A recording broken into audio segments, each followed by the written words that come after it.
So welcome to our webinar today entitled At-Risk Populations, Climate Threats, and Clean Energy Solutions. Before we begin, all of us at the Medical Society Consortium on Climate and Health respectfully acknowledge that our advocacy, education, and learning across the country takes place on the occupied and unceded lands of many Native American tribes. To acknowledge this land is to recognize its long history and our place in that history. It's to recognize these lands and waters and their significance for the peoples who live and continue to live in this country and whose practices and spiritualities were, are, and shall always be tied to the land and the water. Today's webinar is the third in our 2022 Climate Justice webinar series as part of the Climate and Health Equity Fellowship Program. The CHEF Fellowship, as we call it, is a program that recognizes the needs for more diversity in climate and health leadership and a sharper focus on equitable climate solutions. The goal of the fellowship is to empower doctors of color from populations that face greater burdens from climate effects and are underrepresented in medicine to become leaders in climate and health equity education, advocacy, and policy solutions. I'm Dr. Mark Mitchell, the founder and director of the Climate and Health Equity Fellowship Program. Also joining me today from the consortium to run this webinar are our program manager, Jordan Curry Carter, digital communications and state policy manager, Beverly Harp, and our student intern, soon to graduate, Clarissa Payton. They'll be available through the chat to answer any technical questions during the webinar if you're having technical issues. And our other team members on our webinar are Dr. Venice Curry and Dr. Kimberly Williams. The webinar series is hosted by the Medical Society on Climate and Health and is held for 1 hour on the second Friday of each month from 3 p.m. to 4 p.m. Eastern. Today's webinar will be recorded and made available on our website for future viewing as part of our equity resources pages on the consortium website. Today, we're honored to have Dr. J. Marshall Shepard, Director of the Atmospheric Sciences Program and Distinguished Professor of Geography and Atmospheric Sciences at the University of Georgia, along with Chris Walker, the Senior Director of Climate Programs at Grid Alternatives. Rather than using our time to provide a further description of their impressive work, we are placing the links to their bios in the chat. As a healthcare provider, it's important to consider the role that healthcare systems and providers play in regard to climate and health. At this webinar, Dr. Marshall Shepard will talk about the physical threats and vulnerabilities of urban communities to climate change. And then following him, Chris Walker will address how to overcome the barriers to make the provisions of renewable energy just and accessible to low wealth communities. The general format of today's webinar will be 2 20-minute presentations by our speakers, followed by 10 minutes of questions and answers from our audience. We ask that you put your comments, links to any resources that you may recommend, or any questions that you may have for the presenters into the chat box at any time during the presentation. We will get to as many questions as we can during the question and answer period.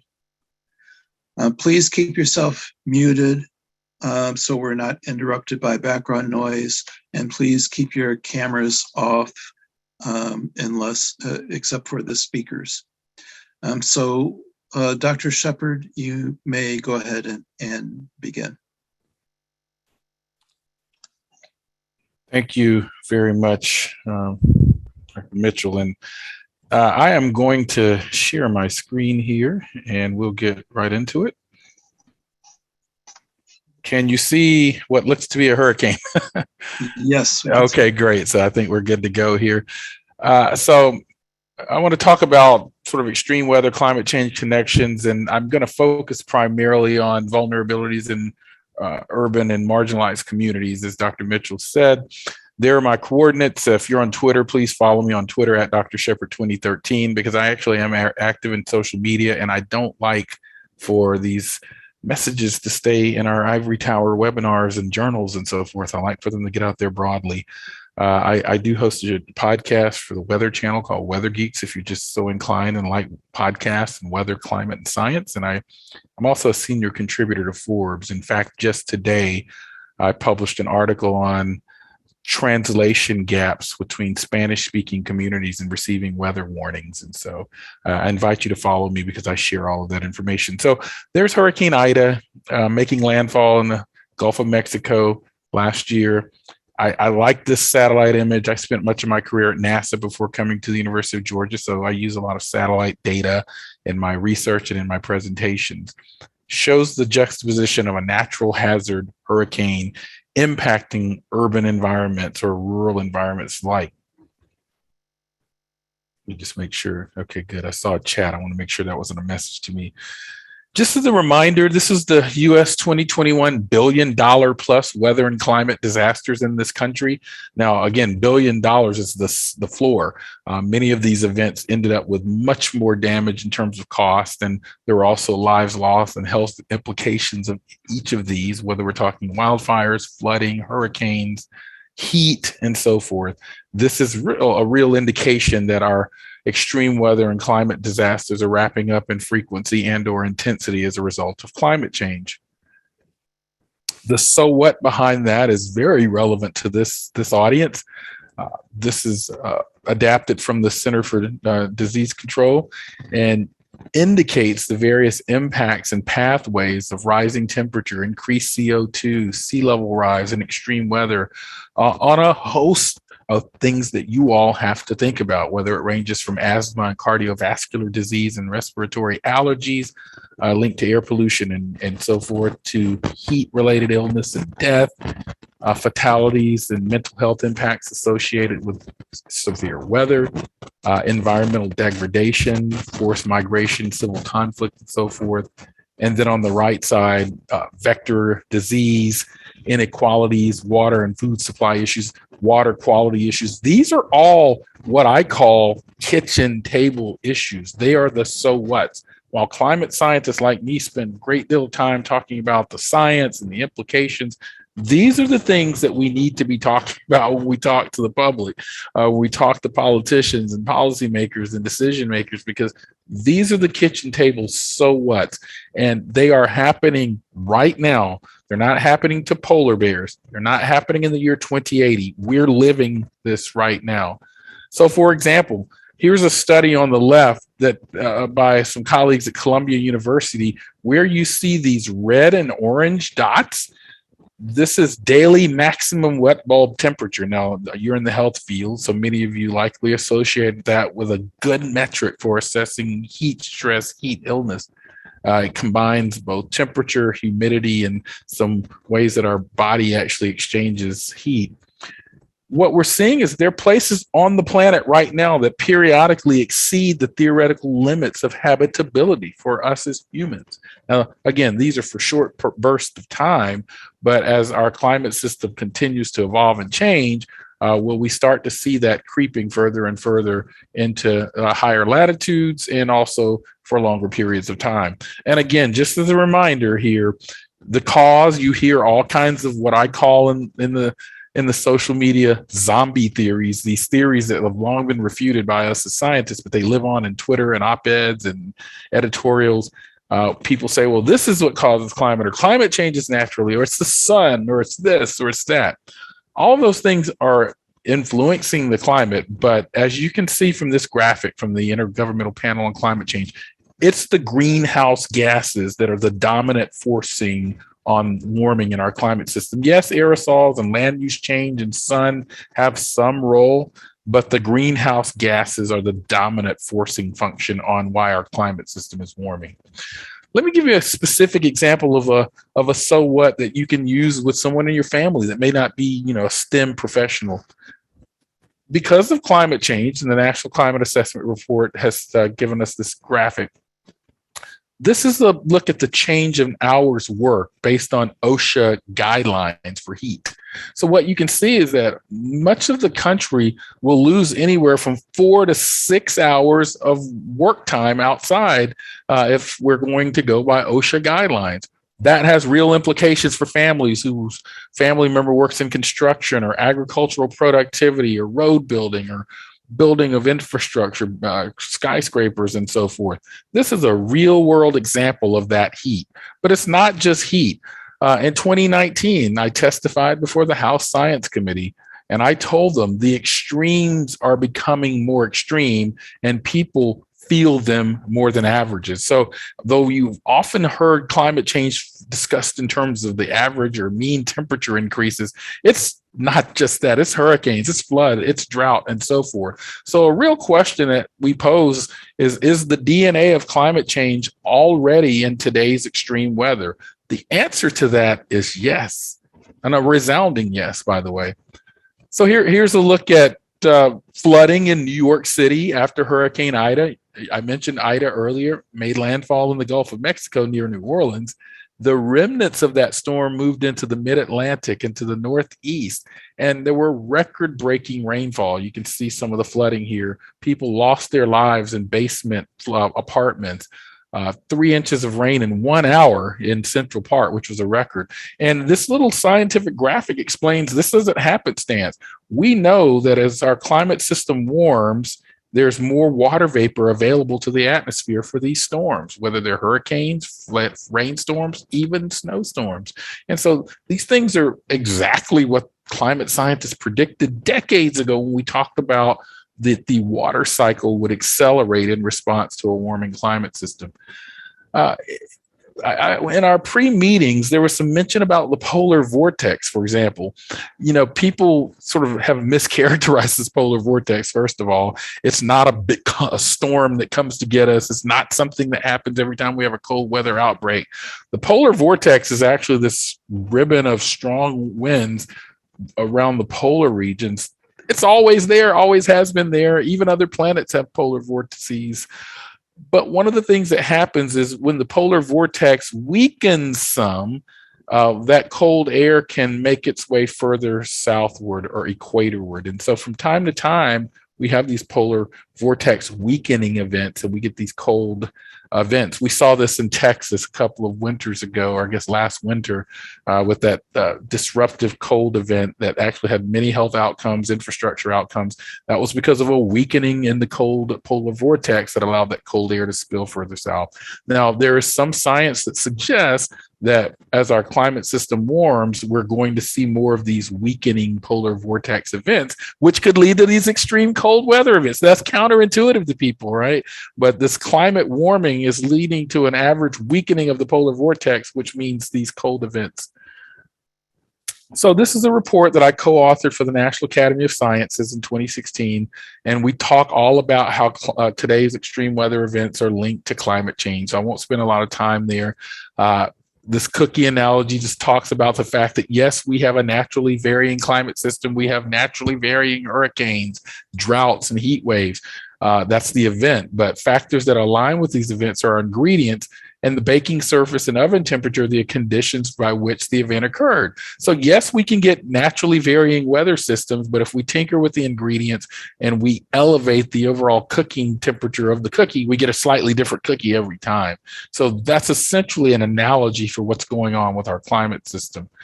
So what we found in that National Academy's report is that we're seeing an overall decline in the minor cold events. We're seeing an increase in extreme heat waves that can lead to health-related impacts. We're seeing an increase in drought and rainfall intensity. These are the ones we had fairly high confidence that they're linked to climate change. The things down in here like hurricanes, wildfires, and so forth, and even tornadic storms, what we call severe convective storms down here, we had less confidence in our ability to link them to climate change. That doesn't mean they aren't. It just means the literature is not conclusive yet. That's as of 2016. I think some of these actually have moved up the scale in the last 6 years. And in fact, the National Academies is doing a study that I'm helping lead to update that graphic. So this is, many of you are familiar with this graphic. This is directly out of the National Climate Assessment Report from 2018 that our US government produces. These communities are most vulnerable: communities of color, children, older adults, low income. And so I don't think anyone listening to me right now would find that to be a surprise. Climate risk is expected to increase this hazard. This is from a paper we published in 2020, one of my former PhD students and I and a couple of colleagues. The areas, the counties that you see in blue and purple and orange and red, these are the counties that we project based on our analysis to be most at risk from climate change by the year 2040. Now, again, this is a skewed scale. So those yellow counties, that doesn't mean they aren't vulnerable to climate change. Again, they just are less vulnerable on a relatively skewed scale. So you can see urban counties, coastal counties, counties in the desert Southwest, some counties in the middle heartland as well. Many of these counties have communities of color, marginalized communities, frontline communities as well. And so this is just a look at how we constructed that vulnerability index. We essentially take the projected hazards like drought, heat waves, and so forth, floods, based on climate models. And that's what you see here, who's exposed. And then we combine that with social vulnerability. This is a map of social vulnerability. So for example, you see things like the Southern Black Belt there, or the Latin Hispanic regions of the Southwest. And we combine those to produce that vulnerability index. So give you an example of how this conveys to marginalized communities, particularly in urban spaces. We know that the heaviest rain events are increasing, that when it rains heavily, it's much heavier than it was in the year 1970, for example. And so the intense rainfall events are increasing. This is some analysis we did in Georgia. And what you see in the green and reds and so forth and yellows, these are the total number of flash flood warnings from the year 2000 up to the year 2021. What you can clearly see is that in terms of flash flooding, those rapid flooding events that impact society, look at where it's most common to get a flash flood warning: in the urban Atlanta area, somewhat up in the mountains too because of the mountains. But the flash flooding is not just a function of what falls from the sky. It's also a function of impervious surfaces, stormwater management, and so forth. So clearly the urban Atlanta area, for example, experiences more flash flood warnings. Give you another example of what I often call the weather climate gap, this disproportionate sensitivity in extreme weather and climate and the delay in the ability to bounce back. This is a look at Atlanta's urban heat island. We looked at satellite data. We can measure the temperature of the surfaces from space using satellites and so forth. The urban heat island obviously is caused by all the impervious surfaces, waste heat from HVAC systems and cars and buses, and the lack of trees in cities. So you can see the urban heat island in metropolitan Atlanta. But now look at what happens when we break it out by race. What we find is that Black communities in Atlanta are disproportionately living in the hottest part of the urban heat island. We have a disproportionate exposure to urban heat. And some of our research, which I don't have time to go into, links that to historical redlining and other discriminatory practices from generations ago.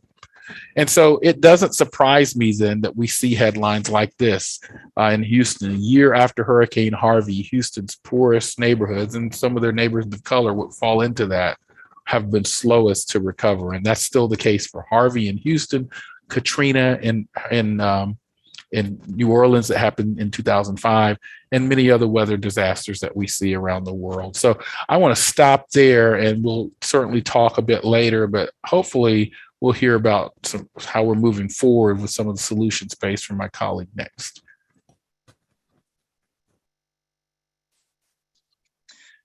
So thanks so much, Dr. Shepard. That was very enlightening. So we really appreciate that. So next we'll hear from Chris Walker about grid alternatives and their programs to make the provision of renewable energy more just and accessible to low wealth communities. So Chris, you can begin. Thank you, Dr. Mitchell, and thank you for that world-class education in just about 20 minutes, Dr. Shepard. I'm going to share my screen. Them up. I'll just go ahead and introduce myself so we can get started. My name is Chris Walker. I use he, him pronouns. I'm a senior director of program administration at a small nonprofit organization called Grid Alternatives. We're a 501c3 based in Oakland, California. We have offices throughout California, in the Mid-Atlantic, in Colorado, and we have some operations as well in Nepal, Mexico, and Nicaragua. We also have a tribal program, and I'll take you a little bit through our work, but I have to admit it feels very small in relation to the scale of the challenges we've just laid out. So we really need to come together as a society to scale solutions like the ones that Grid is implementing. I'll just pause here. All right, thank you very much. And thanks again for bearing with me. We can go to the next slide. So Dr. Shepard talked a little bit about disproportionate impacts of climate and climate forcers on communities of color. I'll talk a little bit about energy burden, which is a related issue. We know that the energy system in the United States and globally is a huge contributor to greenhouse gas emissions. When we look at the sectoral contributions to climate change, energy holistically makes up something like 70%, I think, of greenhouse gas emissions. Zooming in on electricity, I think it comprises about 25%. But even while our energy system and electricity system are forcing climate in ways that disproportionately impact low-income communities and communities of color, these same communities have energy insecurity in the United States. So this is some data from the United States Energy Information Administration. And energy insecurity is basically trouble paying your energy bills, or a lack of access or not enough access to the type of energy and the amount of energy you need to live a fulfilling life. So in 2015, we had about 31% of households reporting any type of insecurity. That ticked down a little bit in the residential energy consumption survey in 2020. There are probably reasons for that. We had a bunch of utilities amid the pandemic doing things like having disconnection moratoriums. We also had some stimulus going out, so perhaps that accounted for some of the downtick. But to have over a quarter of our population in the United States experiencing energy insecurity in the richest country in the world is frankly a failure of morals and imagination. We have folks that at about a fifth of the population reduced or forwent basic necessities to pay energy bills. That's food and medicine for a fifth of families in the US, making hard decisions between paying their energy bill, putting food on the table, and purchasing life-saving medicine. We had a downtick in the amount of folks getting disconnection notices from about 15% to about 10% who receive a disconnection notice. And many of these families repeatedly receive disconnection notices. So this is a persistent issue and one that I have lived experience with and motivated me to sort of enter the energy justice space. A lot of folks touching on the issue of heat island effects and their disproportionate impact on communities of color, kept their homes at unhealthy temperatures. And yeah, now when we unpack what that looks like regionally and at the household level, the South disproportionately experiences energy insecurity at about 30% of households. Lots of those households, 37%, have children in the household. 41% of them are owners. A higher share are Latino versus non-Latino. And then if you look at respondents' self-reported race, we have Black folks, unfortunately, out in the lead based on things we know about poverty and how that disproportionately affects our community. So 52% of Black folks are experiencing energy insecurity as of the 2020 survey. And then we do see correlations with income as well. Low-income folks have higher energy burden. We know that energy is a disproportionately high share of their expenses. So that's pretty self-explanatory. Next slide, please. So Grid Alternatives tries to play a small part of the solution. Our mission is to build community-powered solutions to advance economic and environmental justice through renewable energy. Grid was founded in 2001 amid the California energy crisis, and we started out as a very small organization, have grown to about 400 people, as I mentioned, across California, the Mid-Atlantic, Colorado, a few other key places, more places with our tribal program.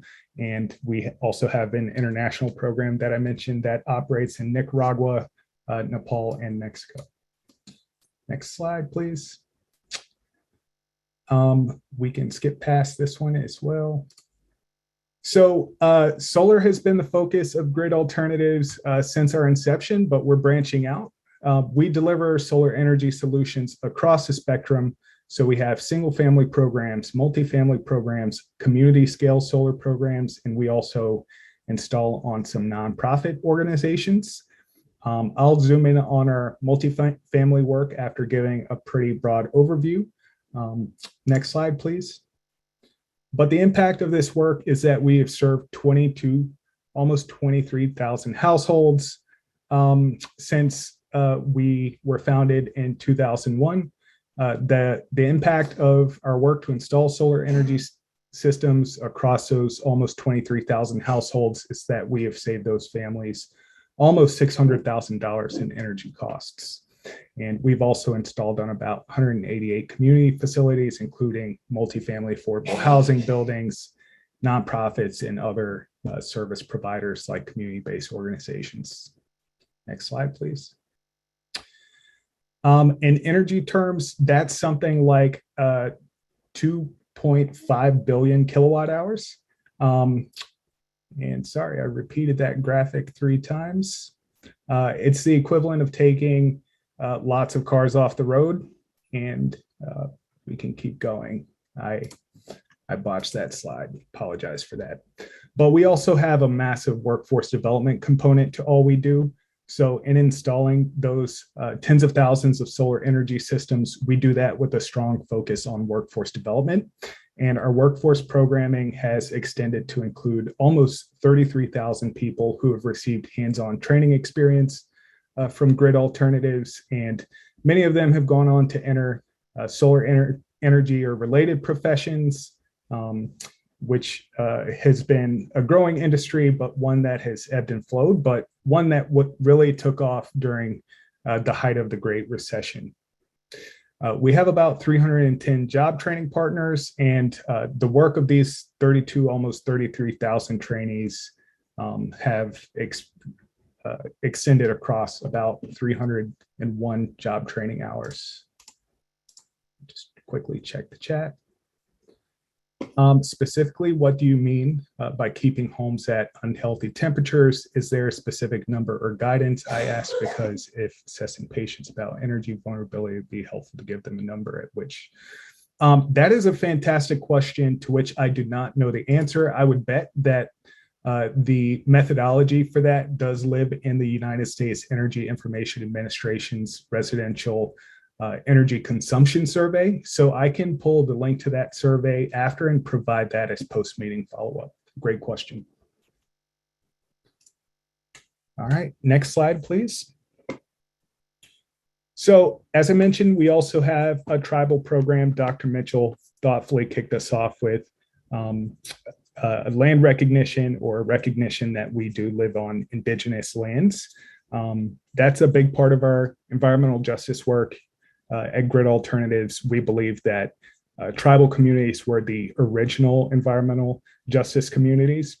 So our projects are numerous and extend beyond more states than we operate across the spectrum of single family, multifamily, community solar, and nonprofit. But as one example of this work, in March of 2021, Grid helped to install California's first low-income community solar project in partnership with the Santa Rosa Band of Cahuilla Indians. It's a 2 megawatt project and contributes to that tribe's energy sovereignty.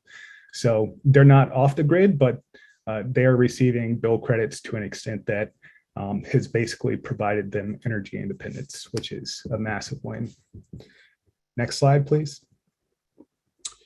We also have clean mobility work. Going beyond solar, solar by itself will not solve climate change. Solar is something like just under 3% of the United States energy mix. So we also have to think about things like transportation and agriculture. But within our purview at Grid Alternatives, we're increasing our focus on clean mobility solutions targeted at low income and communities of color. We have started out with a focus on light duty vehicles. So these are passenger vehicles. So we've helped to administer and implement some of the state of California's largest scrap and replace programs and shared mobility programs, helping folks get out of clunkers, to be honest, lemons, and into reliable green vehicles such as electric vehicles or plug-in hybrids. Through things like vouchers and rebate programs. We are also helping to build out the state's electric vehicle charging infrastructure. We are also implementing nation-leading programs to provide subsidized public charging. So if you think about an analogy to the EBT card, we are providing a similar service for folks to be able to access EV charging infrastructure on a subsidized basis for low-income communities across California. We're installing at the household level and with a specific focus on environmental justice communities. And to the extent possible, we try to layer and integrate our services. So when we talk to families that have single family homes, we talk to them about the whole package of solar and storage and clean mobility programs and rebate programs that help them access all of the state's programs as easily as possible to maximize their benefits and to reduce their costs in participating in this energy transition, up to and including no cost services to a very large extent. Next slide, please. We also have an international program, and this is the story I'm particularly proud to tell, especially with this audience. So you might know that more than 1 billion people globally lack access to electricity, and that's a growing number, and a disproportionate share of them are in Africa. And it's my hope that we'll eventually expand our program into Africa. But as I've mentioned before, our focus right now is Nicaragua, Nepal, and Mexico. In March of 2001, we helped to install solar and storage on a remote outpost about 800 kilometers from the capital of Nepal that serves about 10,000 residents. In this medical center, in providing them solar and storage, helped them to, for the first time, get a refrigerator, which helped to extend the availability of COVID vaccines to this large community, this large remote community that might not otherwise have access. Next slide, please.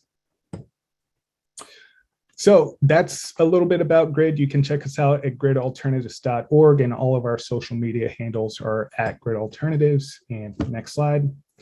I'll quickly take you through one of our programs that tries to expand energy access to environmental justice and low-income renters, which have largely been sort of left out of the conversation. Next slide. So I'll tell you a little bit about SOMAH, the Solar on Multifamily Affordable Housing Program. The goal of SOMAH is to install 300 megawatts of solar on multifamily affordable housing through 2030. 300 megawatts might not, give you very much context, but to tell you a little bit about our energy mix in the United States, we have something like 1.1 million megawatts on the grid entirely. So 300 megawatts is a drop in the ocean. We do have a budget of up to $1 billion through 2030, or $100 million annually. We're funded out of California's cap and trade program. So all of the greenhouse gas emitters have to pay to pollute in California. And we take those dollars and we reinvest them in low income and environmental justice communities. So our program team beyond Grid includes the Center for Sustainable Energy, the Association for Energy Affordability, and California Housing Partnership. Next slide. And it's no accident that SOMA was created by a woman of color in an environmental justice community. So this is who is now State Senator Susan Eggman. At the time, she was an assembly member representing Stockton, which is a polluted region of California with lots of issues. It got the support of industry and a whole host of environmental justice and economic justice and other types of organizations. Next slide. And for SOMA, a little bit about our eligibility. Residents have to be at or below 60% of the area median income or be located in a disadvantaged community, which the state of California defines as the top 25% most polluted census tracts in a tool called the CalEnviroScreen. And there have to be about at least 10 years of affordability restrictions remaining on the deed for the property. Next slide. A little bit about DACs, or disadvantaged communities. In California, we have an environmental justice mapping tool. It's called CalEnviroScreen. It takes these 21 indicators and rolls them up into one score for a census tract, and you'll see the heat map that produces on the right. So those red regions in the state are the state's most environmentally burdened communities. Lots in the Central Valley, where the valley itself, its topography traps pollution. We also have lots of agricultural activity out there and pesticides, et cetera. But we also have EJ communities, which are less visible in the Bay Area, in San Diego, in LA. Next slide. And it's no secret that these communities are disproportionately peopled with people of color. So 90% people of color in the 10% most impacted neighborhoods. In the 10% least impacted neighborhoods, only a third people of color, 67% white. And then it's a sliding scale. So when you look at the deciles of quote unquote disadvantage in the CalEnviroScreen, you'll see it's more and more diverse as pollution burden increases. And these are resourced from California's EPA, Office of Environmental Health Hazard Assessment. Next slide. For SOMA, at least 51% of the solar has to be to the benefit of tenants. Tenants receive on-bill credits each month. So when we were talking earlier about energy insecurity, this helps people avoid things like disconnections by wiping out 71 to 91% of their electricity bill. We also have requirements that in taking the program's dollars to install solar at the property owner can't then raise rent due to the installation of the solar. Tenants are also automatically eligible for our job training opportunities, which are required. And we also have tenant education materials accessible in 8 languages. Dr. Shepard was talking about language barriers and how that disproportionately affects our immigrant communities and non-English language speaking communities. Next slide, please. We also have local and targeted hiring for SOMA. We have job training requirements that are non-negotiable and scale with project size. So the bigger the solar installation, the more job trainees and job training hours are required. And trainees have to be paid at either the contractor's entry-level wage or 1.4 times the city's minimum wage, whichever is higher. We also have a job training organization task force, and we're doing lots of tracking to ensure that these job training opportunities are leading to high road careers. Next slide. We take a community-based approach. So we have a multi-million-dollar community-based organization partnership program. Our CBO partners provide culturally and linguistically appropriate marketing, education, and outreach in their own communities rather than us swooping in and trying to do that ourselves. We've expanded beyond this group to include another tier of CBO partners. We also have an advisory council comprised of environmental justice organizations, tenants' rights organizations, industry, tribal communities, et cetera, to make sure that we're holding ourselves accountable to the intent of the program. And we have a network of over 80 job training organizations statewide that make sure that we have diverse trainees entering our pipeline. Next slide. So this, just to wrap up, is to tell you a little bit about our attainment since launching the program in July of 2019. We have about 473 participating projects right now, which is about 72 megawatts, which is more solar than some of the states in the United States has. We've provided about $156 million of incentives across that pipeline. 34% of those are located in the most pollution burden communities that I showed you on that heat map. So far, that pipeline of 473 projects will provide on-bill credits to almost 37,000 households in California. This pipeline also entails job training opportunities for almost 900 people, $1.2 million in wages across about 59,000 job training hours. So far of that pipeline, we have 83 projects that are complete or nearly complete, helping out about 7,500 tenants. And yeah, we do have almost $300 million available today. So we need to do this about 2,800 times across California. The properties we work with are about 80 tenant units on average. So by 2030, we will have provided on-bill credits for 20 years, which is the length of time that a solar energy system will work to hundreds of thousands of tenants across California, which we can feel good about. And these are a couple of images of some ribbon cuttings we've had, and the map on the right shows you where those 473 projects are located across California. Next slide. And that wraps it up for me. You can learn more about SOMAH at calsomah.org. And yeah, it's been a pleasure. So thank you very much for having me. Just to finish framing, SOMAH, of course, a very, very small part of the solution, but this is to sort of demonstrate that solutions do exist and we can reach low income and communities of color. And we need to do a lot to scale them up. So thank you very much. Yeah, thanks so much, Chris, for your presentation. A lot of people say, well, you can't really provide clean energy to apartment buildings, to multifamily buildings. And so I'm glad that you have proven this wrong. And I think that your programs can serve as a model for that. And so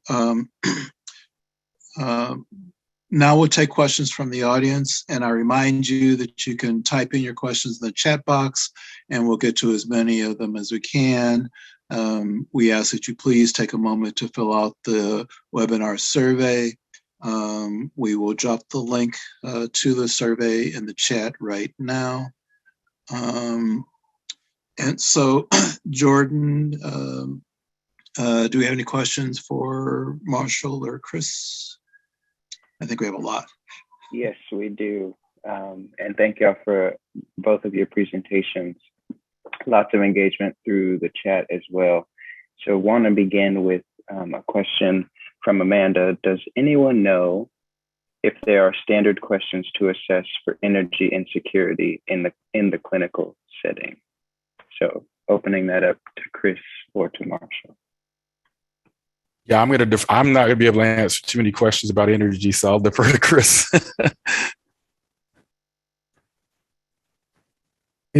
Was the question, is there a standard definition for energy insecurity? And are there questions that you can ask in a hospital or a clinical setting around? Yes, and the U.S. Energy Information Administration will have a methodology for that. So when I was deflecting earlier that I didn't know their definition for having a household that's at a temperature that isn't healthy, that definition will also live there. So I'll chat in a link to the report. Okay. Jordan? Thank you for that. Yeah, the next question is about what exactly, it's kind of a two-parter. What exactly does off the grid mean? for those indigenous people? And then secondly to that, does off the grid translate into equity regarding the disproportionate cost of energy in our communities?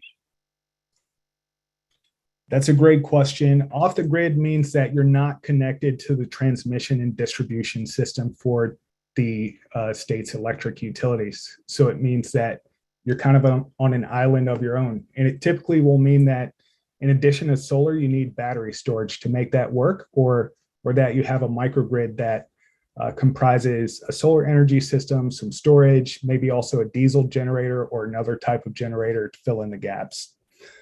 In equity terms, it doesn't guarantee that there's equity, because you can still be energy insecure in being off the grid if you don't have all the energy you need to have a livable situation. So, Thank you, Chris. Jordan? Yeah, thank you, Chris. And Marshall, this question for you. Really, well, folks, first and foremost, would just love to have access to your presentation. So I want to make sure that we lift that up. Yeah, I just put something in the chat about that. Okay, thank you. And the second piece for you is really, you mentioned towards the end of your presentation about the data that you've looked at and the connection to redlining, and was wondering if you could speak more and elaborate on that point, as well as what are some of the other resources that you might recommend for folks. Yeah, on the redlining, in fact, it'll probably be easier if I just grab the screen and share something real quickly here. So just to answer that question. So can you all see that? Yes, we can. So this is a study that we've been doing in Atlanta for the last year. It was actually funded by the University of Georgia's Vice Provost for Diversity and Inclusion. And it really was trying to get at this idea that some of the literature has been hinting that in certain cities, redlining may be related to the urban heat island and the distribution of heat related health and so forth. Let me just kind of get right to. So I showed this figure earlier, and I showed the heat island, but then I showed how it's distributed by race. We actually, this is kind of getting at how we sort of know it's probably related to heat island. We define these heat exposure as defined by surface temperatures, and then we looked at these HOLC categories. These are the categories essentially used by lending organizations and so forth in the 30s and so forth. I think this next slide will kind of cut to the chase. It says these graphics demonstrate the persistence over 8 decades of the relationship between excess exposure to urban heat and the intersection between neighborhood race and neighborhood income. Essentially, the lower grades are associated with redline communities. And so what we see from 1937 through 1990 up through 2019 is that there's a strong relationship between sort of these redlined areas and those areas that became less vegetated, less residential, more likely to be industrial, heat retaining and so forth, which we associate with the urban heat island. And so one of the things that we found is that people have been sort of throwing around redlining and urban heat, but this study has really kind of conclusively linked it to some of those processes. Now, I want to mention one other thing here. We actually have this effort that has been proposed by the University of Georgia, Georgia Tech, North Carolina A&T, and Arizona State. We proposed this $15 million effort to the National Science Foundation last year to engineer cities for thermal justice. Now, we've got some fairly innovative engineering ideas for how to engineer cities to redistribute that heat away from these marginalized communities, or perhaps even repurpose that heat and use it for other things. We know that heat islands exist because of the excess pavements and heat retaining surfaces, the lack of vegetation, and the waste heat from automobiles, buses, and HVAC systems and so forth. So you can't really go into detail on this graphic here, but there's some pretty innovative engineering concepts in here that we propose to really engineer cities for thermal justice. So I'll stop sharing now.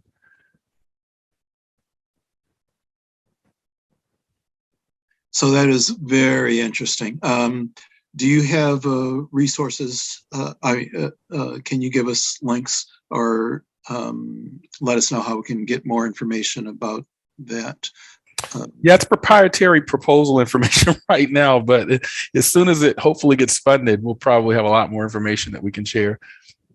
Okay, that's fine. That's fair. Yep. There is one. I'll drop in the chat a link to some of the early sort of discussion of the idea. So I'll put that in the chat. Okay, and like I said, if you have any other resources that can help, there was another question, I believe, about the greening and whether that actually works. Those are sort of the low-hanging fruit solutions, things like planting trees, greening, painting pavements white. I mean, we've known about those things for 20, 30 years. What we've proposed are some pretty sort of out there techniques that will fundamentally change how we engineer cities. But yeah, sort of the low hanging fruit. Yeah, they have some minimal impacts, things like strategic planting of trees and vegetation in cities. In fact, I volunteer for an organization here in Atlanta called Trees Atlanta. So they do have some second and third order impacts, but we've got to have some fundamentally different thinking about engineering to really attack this problem.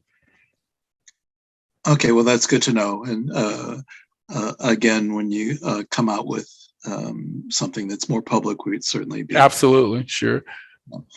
I know we can go on with the discussion for much longer, but we really do need to wrap up this session.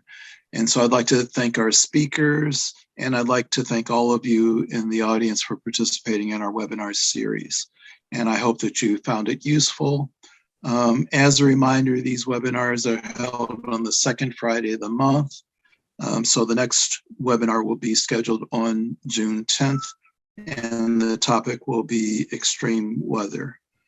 But before you leave, we ask you again to take a moment to complete the webinar survey if you haven't already. And again, the link is in the chat.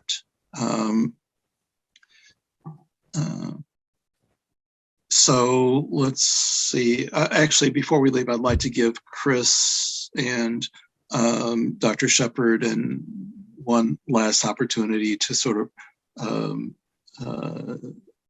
wrap up. I know that there are a bunch of questions we didn't get to in the chat. So let me ask Chris first if he would like to make some comments, closing comments. No, I just want to express gratitude. I'm really thrilled that this group exists, and to know that there are fellows who are Black doctors who are thinking about the intersections of health and climate just kind of renews my faith in the fact that we do have solutions, and that there's a community of practice that is multidisciplinary, that is thinking about how we can move in the right direction. So thank you for having me, Dr. Mitchell. It's been a pleasure. I want to sort of second that. It's, I view this discussion as quite encouraging. I talk to people from my ilk all of the time, so it's really refreshing to talk to colleagues across other spectra. And in the medical and renewable energy field, I learned quite a bit about Chris's organization, and I'm glad to know that. I'm certain I'll be reaching out to him in the future about some things to go. So if any of you ever want to reach out to me, I'm pretty easy to find at the University of Georgia and on Twitter. Even on Instagram, Marsh for FSU, if you're on Instagram, if that's your platform of choice. And I'll say that the reason I keep sort of mentioning these social media outlets is, as a climate scientist, the ivory tower tends to shy away from public engagement in those formats. But if we're not there, people with disingenuous intent or agendas will happily fill the gap that we as experts leave by not being in those spaces. So it's important that we're there. Thank you. Yeah, well, thank you so much, both of you, and thanks everybody for joining us. And then we will see you next time.